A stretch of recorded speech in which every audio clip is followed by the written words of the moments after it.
बिस्मिल्लाहिर्रहमानिर्रहीम। अस्सलामु अलैकुम स्टूडेंट्स, कैसे हैं भाई आप लोग। आई होप के आपकी स्टडी सही जा रही होगी और इंशाल्लाह जो है ये आपकी नई क्लास भी आपके लिए सूदमंद साबित हो, फ़ायदेमंद हो। आज हम मैथ की एक्सरसाइज 7.3 कर रहे हैं भाई। और 7.3 में देखें, सबसे पहले verify the commutative property of union and intersection for the following sets. ये दो सेट दिए हुए हैं ए और बी का, एक ABCD और एक वॉवल्स है। आपको इसमें क्यूमुटेटिव प्रॉपर्टी ऑफ यूनियन अलग बताना है और इंटरसेक्शन अलग बताना है, ठीक है। तो इसका फार्मूला है, यूनियन का फार्मूला क्या है, a union b is equal to b union a. जब इज इक्वल टू आ जाता है तो आपको मैंने बताया सेट्स में कि लेफ़्ट हैंड साइड और राइट हैंड साइड को इक्वल करना होता है, ठीक हो गया। अब इसमें देखें ए यूनियन बी निकल आया, ABCDEIOU सब लिख देने हैं। अब अपने राइट साइड किया तो ज़ाहिर है वो भी सेम ही आएगा। यूनियन जो हुआ, बी पहले आए या ए बाद में आए, जो भी होगा सब सेम ही आएगा, ठीक है, क्योंकि यूनियन है। तो बहुत आसान है, ये तो कोई मुश्किल नहीं है। और देखें आप जो है, अगर आप लोगों के पास बुक अवेलेबल हो गई है तो भाई मैं पहले भी कहता हूँ कि बुक से अच्छी कोई चीज़ नहीं है आपको सिखाने के लिए। मैं भी अगर आपको गाइड कर रहा हूँ तो मैं शायद इतना अच्छा गाइड ना करूँ जितना बुक आपको अच्छा गाइड कर रही है। अपने अंदर ये आदत डालें कि आप बुक से पढ़ना और बुक से प्रैक्टिस करना की आदत आप में आ जाए। अच्छा जी, कम्यूटेटिव प्रॉपर्टी ऑफ इंटरसेक्शन क्या है भाई, ए इंटरसेक्शन बी और इसी तरह बी इंटरसेक्शन ए। इंटरसेक्शन का साइन है भाई, ये मैं आपको बता चुका हूँ। इसको इंटरसेक्शन का उल्टा वाला यू समझिएगा, ये मेरे पास अवेलेबल नहीं है। अब लेफ़्ट हैंड साइड इसी तरह ही है भाई, दोनों में जो मैचिंग हो गए ए और ई मैचिंग होगा। और इसी तरह बी और ए को आगे पीछे लिखने से कोई फ़ायदा नहीं, मैचिंग ए और ई आएगा, दोनों कन्फर्म हो गए। इसी का सेकेंड क्वेश्चन है जिसमें आपको बिल्डर फॉर्म दी हुई है, ठीक है। अब बिल्डर फॉर्म में देखें, z का मतलब इंटीजर्स होता है, आपको मालूम है, तो -3 से बड़ा और +3 से छोटा। और इसी तरह q में जो है इवन दिए हुए प्लस, खुसूसन प्लस का साइन दिया है, तो मतलब 4 तक जो इवन नंबर हैं। तो देखें भाई, ऊपर वाला -2 -1 0 1 2 हो गया, और इवन नंबर आपको पता है 0 2 और 4, ठीक हो गया। क्योंकि ये जो साइन है 4 से पहले, ये मैंने आपको बताया था, ये टिल, इसका मतलब है टिल तक, 4 तक। क्यूमुटेटिव प्रॉपर्टी ऑफ यूनियन अब क्या होता है, a union b is equal to b union a, यही फार्मूला था। लेकिन चूंकि यहाँ पे सेटों के नाम दिए हैं पी और क्यू, तो आपको इसमें परेशान नहीं होना, पी यूनियन क्यू और क्यू यूनियन पी भी आप लिख सकते हैं, ठीक हो गया। लेफ़्ट हैंड साइड हो चाहे राइट हैंड साइड हो, यूनियन है, सेम आएगी, कोई प्रॉब्लम आपको नहीं होगी। उसके बाद इसी तरह कम्यूटेटिव प्रॉपर्टी ऑफ इंटरसेक्शन में अगर आप आ जाएँ तो चूँकि असल बिल्डर फॉर्म को चेंज करने में परेशानी है बकाया, ये आई होप कि बहुत अच्छी तरह आप यूनियन और इंटरसेक्शन समझ गए होंगे, आप इसमें बिल्कुल नहीं फंसेंगे।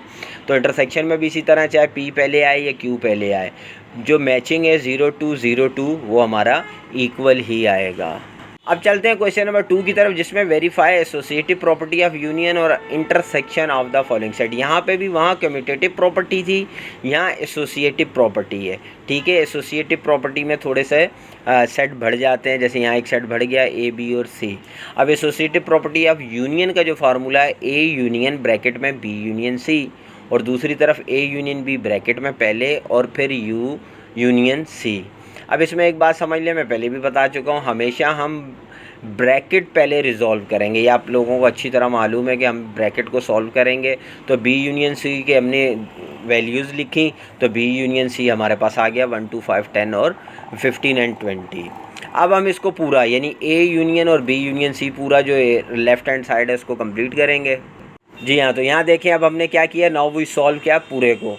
तो ए पहले है तो मैं ए लिख दिया, यूनियन हमने, और फिर बी यूनियन सी का आंसर जो आया था वो लिख दिया, और ये हमारा पूरा आंसर आ गया 1 2 4 5 10 15 20। अब राइट हैंड साइड पे आएंगे तो ब्रैकेट पहले ए यूनियन बी है तो हम ए यूनियन बी को सॉल्व करेंगे। ए यूनियन बी हमारा आ गया, तो अब हम पूरे को सॉल्व करेंगे। ए यूनियन बी पहले है तो उसको पहले ही उसका आंसर लिखेंगे, फिर यूनियन सी लिख देंगे और उसको आपस में लिखेंगे, तो 1 2 4 5 10 15 and 20। Left hand side is equal to right hand side, ये ज़रूर लिखिएगा आप लोग भी। अब आ जाए इसके नेक्स्ट पार्ट की तरफ, एसोसिएटिव प्रॉपर्टी ऑफ इंटरसेक्शन, ठीक है। इंटरसेक्शन में भी सेम वही है, ए इंटरसेक्शन ब्रैकेट में बी इंटरसेक्शन सी, और नेक्स्ट है ए बी पहले ब्रैकेट में और सी बाद में, सेम वही है। उसमें यूनियन है, इसमें इंटरसेक्शन है, तो हमने बी और सी का इंटरसेक्शन पहले निकालेंगे क्योंकि ब्रैकेट में है, तो वो 5 और 10 आया। फिर हम पूरे को लिख देंगे, नाउ वी सॉल्व इसको, तो वो पूरा हमने लिख दिया, ए और बी की जो BC का रिज़ल्ट आया था तो उसमें भी 5 10 ही कॉमन है, तो वो हमारा आंसर आ गया। अब राइट हैंड साइड को भी हम इसी तरह मैच करेंगे। पहले AB का कॉम्प्लीमेंट निकाल लेंगे, वो सॉरी कॉम्प्लीमेंट कह रहा हूँ, इंटरसेक्शन निकाल लेंगे। जब वो निकल गया है तो उसके साथ हम C को बनाएंगे, पूरे वाले को, पूरा जो क्वेश्चन है तो C के साथ मैचिंग करेंगे तो 5 10 हमारा आंसर सेम आया। Left hand side is equal to right hand side. अच्छा जी, नेक्स्ट क्वेश्चन नंबर इसी में जो पार्ट 2 है, इसमें आपको दिया हुआ था A is equal to N के है, B is equal to P के है और C is equal to Z के है। देखें, N नेचुरल नंबर होता है, P प्राइम नंबर होता है, Z इंटीजर्स होता है, ये हम शुरू में पढ़ चुके हैं। अब आपके ऊपर छोड़ा गया है कि आपने सेट में कितने एलिमेंट्स लेने हैं। मैंने बहुत कम लिए हैं ताकि आप इसमें फंसे नहीं। A में मैंने सिर्फ 1 2 3 ले लिया, B में मैंने 2 3 5 ले लिया और C चूँकि इंटीजर्स का था तो +-1 +-2 +-3।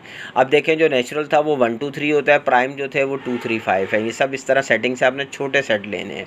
तो पहला क्या है, एसोसिएटिव प्रॉपर्टी ऑफ यूनियन है, फार्मूला में पता है, हम ऊपर कर चुके हैं। तो B यूनियन C पहले सॉल्व करेंगे। जब वो सॉल्व हो जाएगा तो उसको A के साथ हम मर्ज करके उसको सॉल्व करेंगे तो हमारा -3 -2 -1 1 2 3 5 हमारा ये लेफ्ट हैंड साइड आ गया।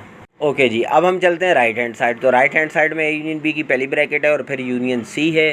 तो फर्स्ट वी सॉल्व, जाहिर है A यूनियन B पहले हम करेंगे, वो हमने 1 2 3 5 किया। अब हम उसको C के साथ मिलाकर वो करेंगे। तो यूनियन C जब मिलाया तो हमारे पास वही -3 -2 -1 और 1 2 3 5 बिल्कुल सेम आंसर आ गया। Left hand side is equal to right hand side. अब बिल्कुल यूनियन की तरह इसी तरह इंटरसेक्शन भी करेंगे, सेम वही फार्मूला है। फार्मूला आपको अगर याद है कोई इशू नहीं है, आपको मालूम है।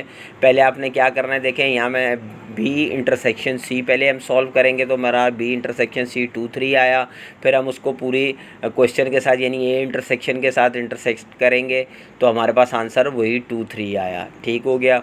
उसके बाद जब हम राइट हैंड साइड पर आए तो A इंटरसेक्शन B हमने पहले सॉल्व किया तो 2 3 आंसर आया। फिर उसको C के साथ जब हमने लिया तो C में भी जो मैच किया वो 2 3 है। चूँकि इंटरसेक्शन में मैचिंग आती है तो आपको मालूम है। तो left hand side is equal to right hand side. बहुत ही इजी एक्सरसाइजेज हैं ये शुरू की। आई होप कि बहुत आसानी से आप कर रहे होंगे। मेरी वीडियो से पहले ही आप लोगों ने कर ली होंगी, लेकिन फिर भी थोड़ा सा गाइड करना हमारा काम है। इंशाल्लाह अगर कोई चीज़ समझ में ना आई हो, कोई भी प्रॉब्लम हो तो भाई ज़रूर रब्ता किया करें। आप लोग बिल्कुल रब्ता नहीं करते, बहुत कंजूसी करते हैं आप लोग। कोई कमेंट्स नहीं आता आप लोगों का और बिल्कुल भी तवज्जो नहीं है। हो सकता है मैच चल रहे हैं तो उस तरफ आपका ज़्यादा जो इंटरेस्ट है वो मैचों की तरफ हो, लेकिन भाई पढ़ाई की तवज्जो देनी है, पढ़ाई को छोड़ना नहीं है। इंशाल्लाह नेक्स्ट वीडियो में मिलते हैं, जब तक के लिए इजाज़त दीजिए। अल्लाह हाफ़िज़।